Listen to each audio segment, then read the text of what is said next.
Okay, guys. So for those of you guys interested, I did forget to add a few things in here in relation to this pistol. I was just so excited in getting it. I did mention that this is an Italian-made reproduction of the Colt model. Now you can buy the original makers like Colt or Remington. You can buy reproductions of those, but of course they're going to be more expensive. You can find originals in the Colt and Remington, but those are going to be really high, because collectors just pay a lot of money for them. I believe I mentioned the maker. There are actually two Italian gun makers who do reproductions of pistols such as the 1851 Navy, which was one of the first revolvers produced, especially mass produced for the military. This 1860 Navy, the 1873 Walker, and just to name a few, many, many others.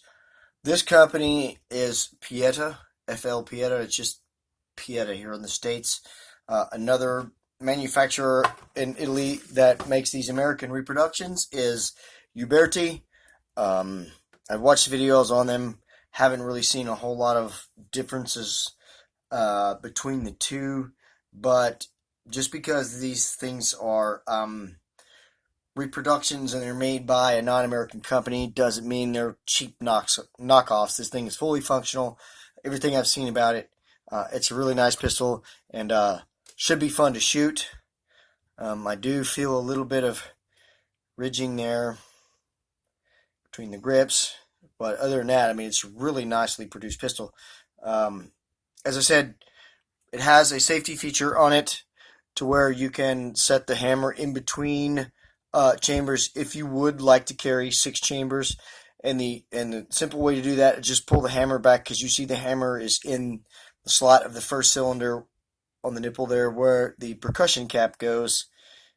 You set it to halfway, and then now the cylinder will not spin, and you absolutely cannot accidental discharge. So that's a really, really neat feature. Just a couple of things I forgot to mention as far as the shooting of these things. I said that you pour a pre-measured amount of powder into the chambers, put a wad in there, a little piece of lubricated piece of felt, and then you put the ball in there, and then of course you release the plunger and it shoves the ball in nice and tight. And at that point you are ready to shoot, but not quite yet, because there's one more step you will notice. And this is why these guys are called cap and ball or percussion pistols, is because after you load the chamber, now you have to put what is called a percussion cap on each one of these nipples.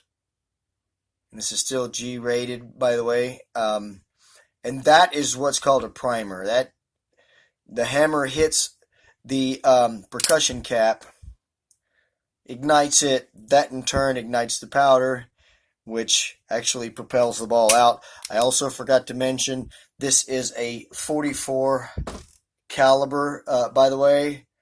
This is a round barrel, but it has a rifled bore 8-inch barrel as well, so that kind of increases accuracy and just gives it a little more of an intimidation factor when you pull this thing out on somebody.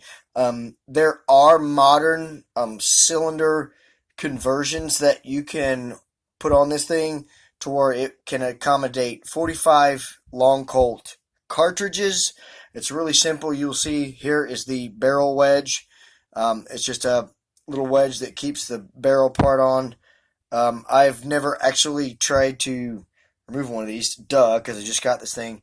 There's a little bit of a pin right there you would kind of pull down. Most of the videos I saw, they needed some help with a little hammer or something. Anyway, then this pulls out and the barrel pulls off, and then you can take the chamber off and switch it over to accommodate cartridges, so it wouldn't take as long to shoot. But either way, I really think this thing is totally freaking cool. If you did too, let me know down in the comments. Anything else from me you want to see, let me know in the comments. Again, new subscribers, thank you so much for watching. Hope I have not bored you. For the rest of you, like and share. If you haven't done, subscribe. And of course, everyone out there, subscriber or not, please take care of yourselves and each other. It's a crazy world out there. Thank you for watching. I hope you enjoyed. God bless you.